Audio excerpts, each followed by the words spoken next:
Two of the issues that the Ministry of Health, when they wrote to Nyanchwa Medical Services, they raised an issue of something which is called upcoding, whereas some health facilities are supposed to maintain a certain number of patients and a certain number of diagnostic capacities by making sure that certain patients are treated in a certain way. But then some health facilities made decisions which included the fact that sometimes if a patient came and the patient was being diagnosed with a disease which didn't need an operation, but if the health facility found that this person could actually be operated on, they proceeded to operate using their technical training. The argument that the health facility is making that by this facility uploading the diagnostics and the capacities on the patients which are going to get these services, then that they have done something wrong. Number two, the other issue that has been brought up is what they call unbundling. These terms are actually, for me, they just brought in to essentially confuse the public and confuse the medical practitioners. The issue that is there, the uploading and unbundling of the provision of the services by Nyanchwa Health Facility should never be left for Nyanchwa Health Facility to decide whether they are going to unbundle or upload who they are going to treat. Because you can have a child who has been brought in as if this child is having what? Constipation.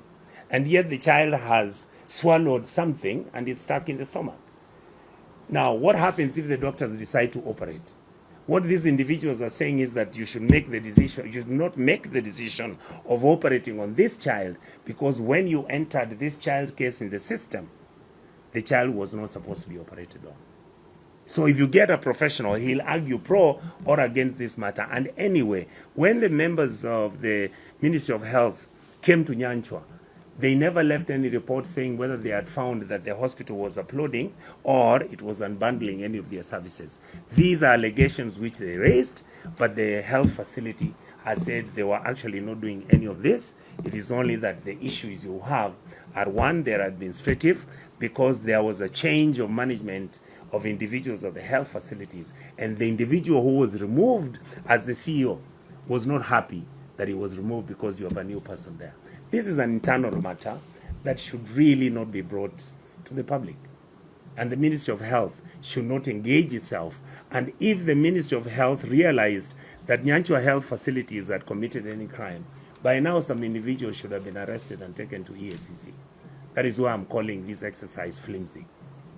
My conviction and belief is SHA has been unable to pay health facilities the money they should pay because these facilities have been providing the services that Kenyans. The whole of the SHA system, the health system in Kenya is now broken. And the point I'm making, and that is a good question you asked, it's very simple. You know, sometimes you don't have to look very far. If Nyanchwa Mission Hospital broke the law and did something untoward, and this something means that these individuals who are running the facility were not doing their jobs, what do you do after that? Commonsensically, there are institutions that you hand over this information to so that they can make rational and reasonable decisions on what to do with the facility. But when a health facility when the health department, the Ministry of Health officials then go to Kisi and say that this facility has been having things which they are not comfortable with, and immediately they stand up and say, close the place. What does that mean? Can they go to Kenyatta National Hospital and do the same if the CEO had, like the other day, somebody came and killed a patient in the hospital? Why didn't they close Kenyatta? This is a public facility that is offering services. When you are closing it, you have 200 employees who are working in that facility.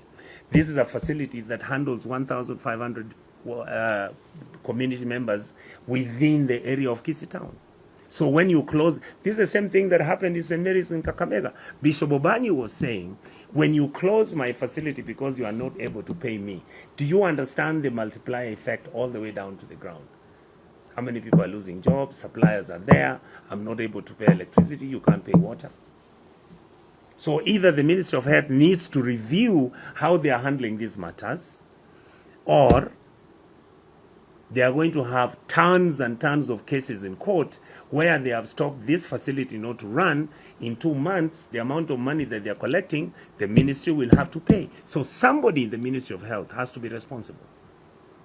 And my conviction is the closing of this facility and others, there are other facilities who have been closed, is not for professional negligence and abuse of office. It is because of one, political reason and business interest.